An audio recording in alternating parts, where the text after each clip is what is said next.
Bom dia, meu nome é Bruno Tolentino, eu sou formado em História, tenho pós-graduação. Esse ano eu comecei a fazer uma segunda graduação em Ciências Econômicas na UEL. Eu estou fazendo esse vídeo porque durante todo esse tempo de campanha eleitoral, esse período político, muitos meus amigos me perguntaram qual que era meu posicionamento. E eu simplesmente não quis expor meu posicionamento devido a uma convicção muito simples, a de que eu, como educador, eu corro o risco de influenciar os meus alunos, que eu lecionei durante 4 anos, e por isso eu não me manifestava livremente, porque muitos meus alunos não têm uma referência política formada, uma concepção política formada, e eu temia que eles acabassem tomando a minha ideologia, a minha convicção política como a correta. Um outro motivo que eu destaco é que essa campanha política ela foi muito odiosa. Teve muitas demonstrações de ódio, foi um nós contra eles, uma espécie de conflito, uma guerra. E eu realmente não gostei. E eu preferi não me manifestar. Devido a isso, muita gente me chamou de esquerda, de direita, de petista, de reacionário, tudo que é possível, alienado, desinteressado. Mas eu particularmente não concordo.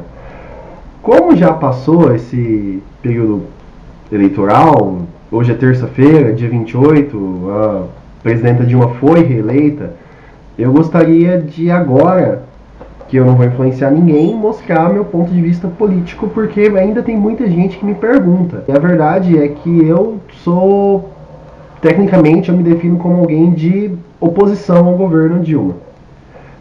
Eu poderia dizer que eu sou de direita, mas eu acho que hoje em dia direita e esquerda no Brasil está um pouco complicado de se definir. Então eu digo que eu sou de oposição, né? Porque me agrada muito algumas ideias do PSDB, tá? Dentre elas, que eu sou capaz de citar assim e defender melhor é o liberalismo econômico. Eu sou bem a favor do liberalismo econômico. Eu não acho correto aquele Estado forte, centralizado, que detém todos os meios de produção, que tudo é do Estado e blá blá blá blá blá blá. Não, minha concepção é uma posição política minha, que o Estado ele deve ser responsável por segurança, infraestrutura, saúde, educação. Obviamente ele tem que ter um pequeno controle sobre a economia, mas eu não vou discutir isso. Muitos dos setores que no passado foram de encargo do Estado deveriam ter sido transferidos para a iniciativa privada, o que foi mais ou menos feito no governo Fernando Henrique, mas eu também não concordo com o modo que foi feito. Eu acho que as privatizações do governo Fernando Henrique deviam ter sido feitas de uma maneira mais responsável. Isso aí, Dilma Rousseff foi reeleita, o PT continua no governo. Eu concordo com a ideia de alternância de poder e alguns desdobramentos dessa reeleição são bastante negativos. Notei nesses últimos dias, domingo, ontem, que foi segunda-feira, óbvio, uma onda muito grande de xenofobia, de intolerância ideológica, principalmente nas redes sociais. Eu também vi muita gente falando isso livremente, abertamente. Eu acho que as pessoas confundem um pouco o direito de expressar a opinião, a liberdade de opinião, com direito de demonstrar ódio. Não, você tem o direito de expressar a sua opinião, mas a sua opinião ela deve ser concreta, ela deve ser bem focada, e você não tem o direito de falar o que você quiser, porque você acaba muitas vezes por limitar o direito de outras pessoas. Quando você fala que nordestino é tudo burro porque votou no PT, você está ignorando todo um processo que levou o nordestino a votar no PT. O nordestino não é burro. Votou no PT, você é automaticamente burro. Não é assim que funciona. Então, acho que falta um pouco a habilidade de se relativizar, né? Acho que a gente deveria se colocar no lugar do outro para tentar compreender os motivos que levaram o outro a agir daquela forma. Toda essa intolerância, toda essa xenofobia, isso é um negócio muito perigoso. Pode parecer um pouco distante, mas é o tipo de coisa que fez, por exemplo, emergir em regimes fascistas, nazistas, num passado histórico aí, que vocês podem estudar um pouco mais sobre isso. Outra coisa que está sendo falada, que eu gostaria de colocar em pauta aqui, é a ideia de movimento separatista, né? Essas ideias meio Diogo Maynard, assim, esses negócios sem fundamento. Só para vocês entenderem, o movimento separatista não é tão simples assim. Porque na nossa Constituição isso não existe, porque um dos princípios básicos da Constituição, lá no primeiro artigo, é a união indissolúvel dos estados, municípios e do Distrito Federal. Ainda no primeiro artigo fala que todo o poder emana do povo, que o exerce através de representantes eleitos, ou diretamente nos termos da Constituição. E isso faz com que o movimento separatista seja ilegal. Então, um jeito de fazer um movimento separatista aí é uma guerra civil, né? E eu particularmente não gosto muito da ideia de guerra civil, né? Nós contra eles, mão armada, pá. Você pode achar que eu estou exagerando, mas eu aprendi a não duvidar de ninguém, muito menos do brasileiro, é um povo que eu não duvido.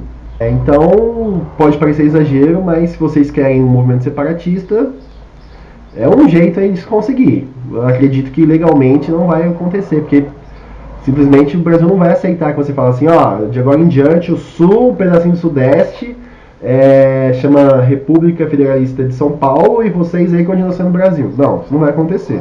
Então eu gostaria de pedir um pouco de calma, um pouco de análise.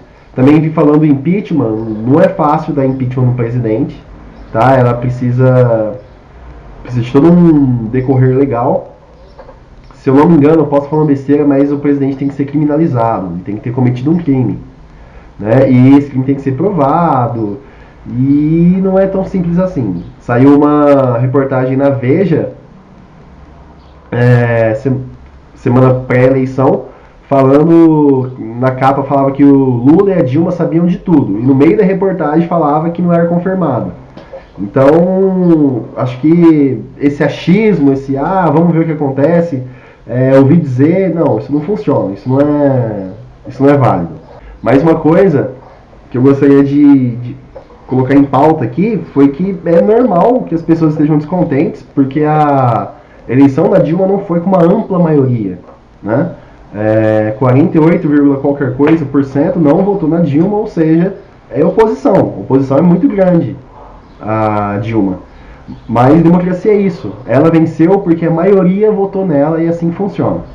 Gostaria de pedir para todo mundo que esse daqui é o nosso país, ela é a nossa governante e vai continuar assim. Então, se você quer fazer alguma coisa construtiva, faz alguma coisa construtiva. Vai adiantar você ficar se manifestando, xingando o nordestino, pedindo impeachment dela, contestando a forma com que foi feita a eleição. Se teve alguma espécie de fraude nesse sistema eleitoral, quem tem que apurar isso é o Ministério Público, tá? É a Justiça Eleitoral, existem órgãos para fazer isso. Não adianta você falar assim, não, foi fraude, então vamos pegar em arma e sair matando todo mundo. Não. Vamos matar a Dilma? Não, não dá certo. Não adianta. Não é assim que funciona a democracia. É uma coisa completamente antidemocrática. E não se esqueçam, tem um cara, não sei se vocês já ouviram falar dele, Montesquieu. Ele tem uma contribuiçãozinha aí, vocês podem pesquisar isso.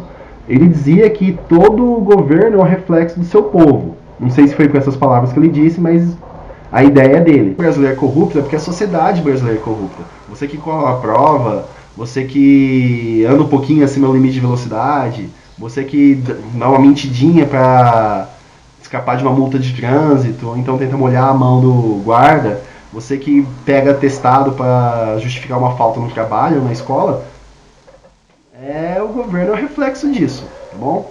O único caminho de mudar a nação é através da educação. Educação, sinto muito, é o único caminho.